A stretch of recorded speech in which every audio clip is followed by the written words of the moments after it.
Welcome to AM Best Audio.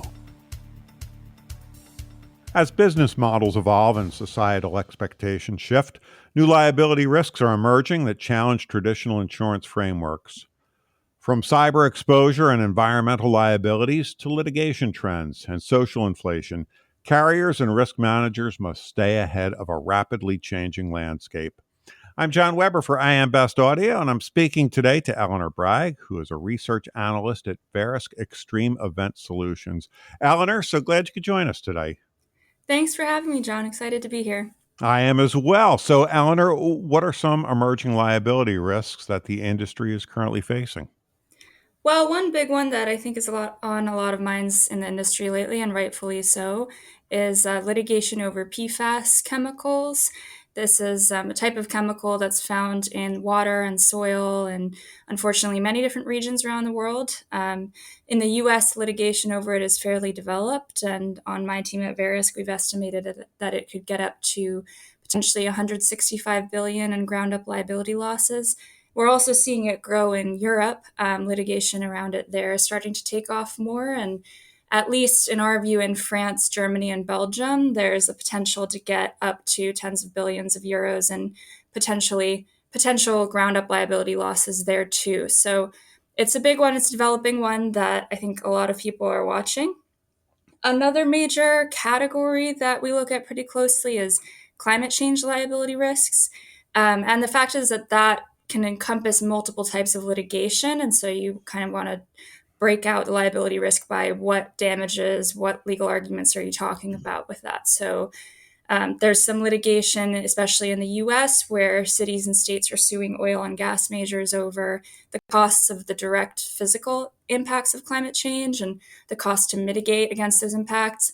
Then there's other ways that climate change acts as an emerging risk. So, for one example, wildfire liability is obviously on many people's minds in the industry right now. And that's an existing risk, an existing type of liability cat event where it's a long-standing trend where a utility or another company will get implicated in potentially causing a wildfire incident, and then that leads to liability losses. That's sort of an established form of liability cat. But climate change could make that more frequent and severe. So in that way, we view that as an emerging risk too. So I'd say those are two of the major ones currently talked about a lot. That's enough. Yeah, it is. I got to ask, what are some of the key drivers increasing systemic liability risks? So there's multiple factors that can act as drivers of a risk, and I'd say there's two categories that drivers can fall into.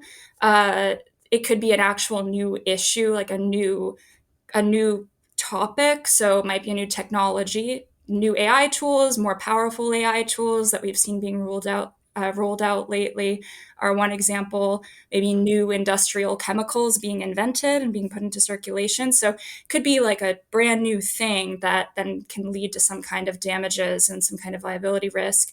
But then you can also have factors that are not topic specific, but more legal drivers. So, for example, third-party litigation funding, social inflation, those sorts of buzzwords get bandied around, and those are more circumstantial drivers that just make other liability risks more common. I want to back up a little bit because you mentioned technologies. So how are technologies creating these new liability risks?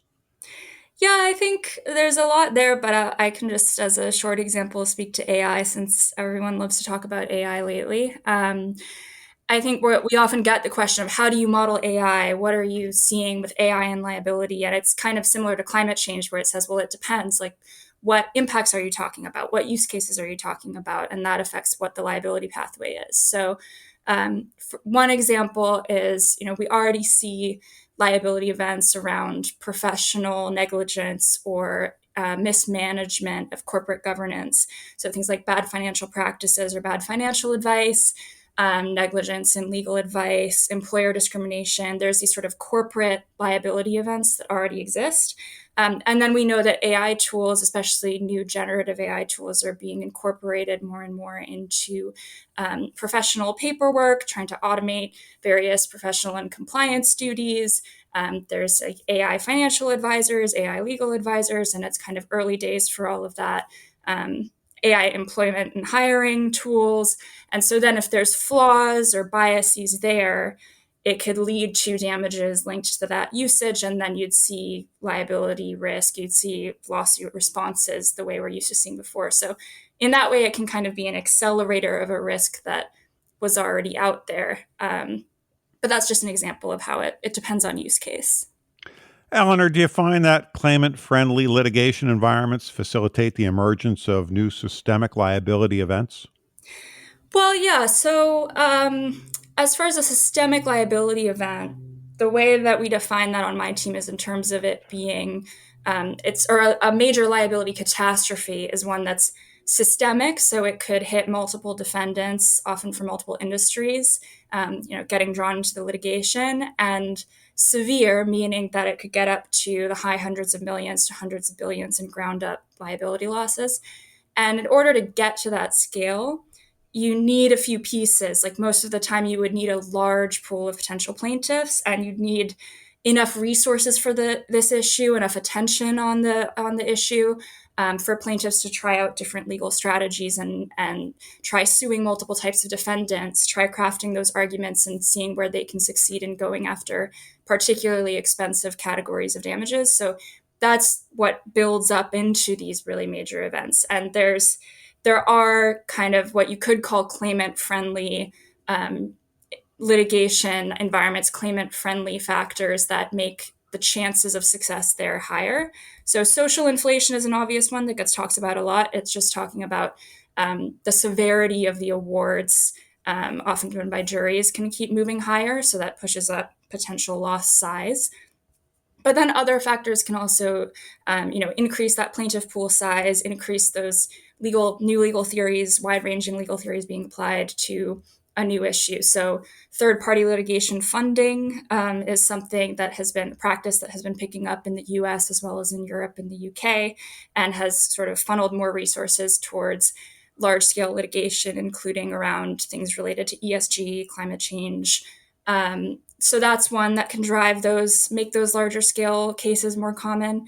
And then there's regulatory factors too. These large scale consumer collective actions may become more common.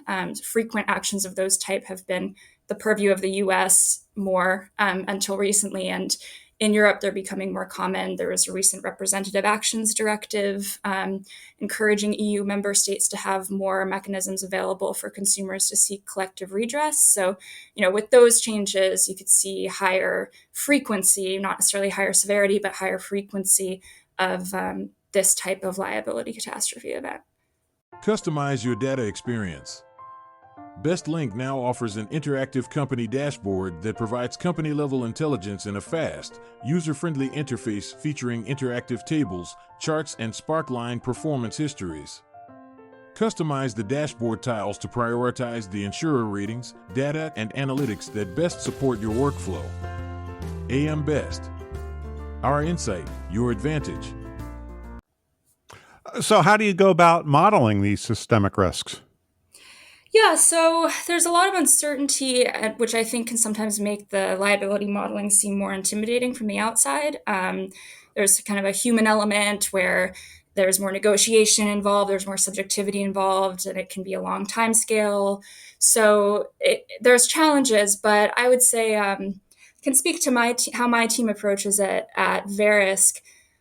Our view is that liability cat events, even though they are kind of human and subjective, they do fall into categories that have patterns to them.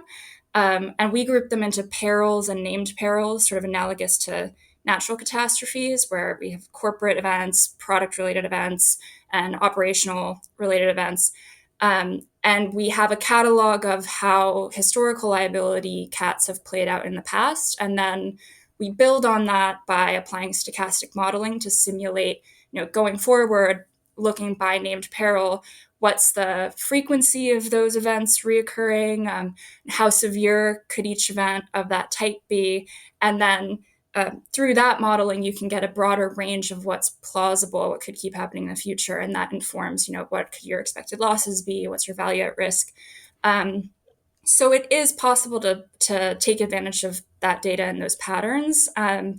And then in terms of emerging risks where litigation is really early stage, you can also do outside research and separate modeling to understand how it might compare to the existing landscape of liability cats. So you can look into what are the legal theories, what are the types of damages that could reasonably be recovered, what are the precedents for how settlements have treated those types of damages before. So there's ways to get at it and at least come to a range of potentially exposed industries, a range of potential total ultimate losses. It's not a total Wild West.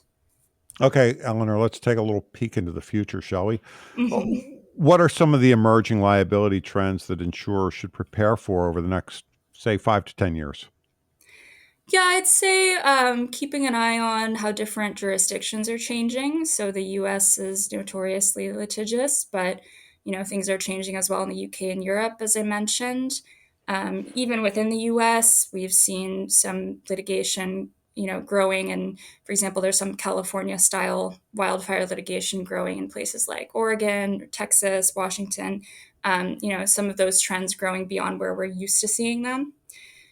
And then I'd also just say it's worth keeping in mind that you can take insights from what the patterns in large loss liability events have been to date and use that to frame how a new topic might play out. So, you might have something that feels like a totally new trend, but keep in mind that it may have a familiar pathway to large losses, and that's one way to kind of see how it might evolve. So, for one example, I already talked about AI, but there's a piece on AI which we've seen so far. A few new lawsuits have been claiming AI washing. Like I don't know if you've heard of greenwashing. Sure. But there's also AI washing where they can say, oh, this company claimed they had cutting edge AI technology and they're going to have these great returns or performance based on that. And then it wasn't true and their stock dropped. And now shareholders are going to sue. So that's an AI risk from something new on the horizon, but actually shareholder lawsuits like that are like almost a dime a dozen. It's a well-known thing. So I guess I just say that to point out that when you see these new trends, these new topics coming over the horizon, there are past trends or existing trends that you can follow to say, okay, maybe this will start to fit into this liability pathway, or this playbook will show up on this new issue in this way. So that's sort of the mindset that I would have going forward. Well, Eleanor, it will be interesting to see. Thank you so much for taking the time to speak with us today. Yeah, thank you. I had a great time. That was Eleanor Bragg, who's a research analyst at Verisk Extreme Event Solutions. And I'm John Weber for AM Best Audio.